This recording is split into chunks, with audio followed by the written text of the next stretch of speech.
વાત કરીશ એક સપનાની. સપના બહુ અલગ અલગ પ્રકારના હોય છે.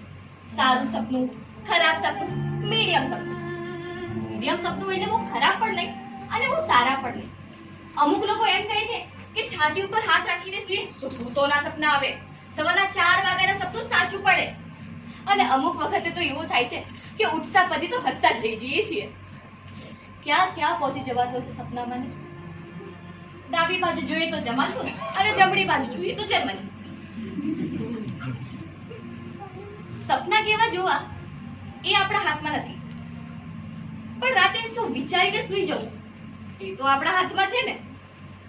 એટલે રોજ રાતે હું એક જ વસ્તુ વિચારીને સૂઈ જાઉં કે મારા મમ્મી પપ્પા આવીને મને લઈ જાય.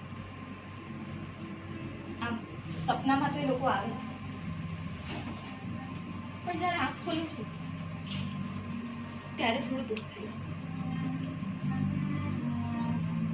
તો એક દિવસ બહુ જ દુઃખી હતી. ત્યારે મારા દીદીએ મને ખૂબ વાત કરી. એ દિવસે મને દુઃખી જોઈ રાતે સૂતી વખતે મને ફોન આપ્યો અને ફોનમાં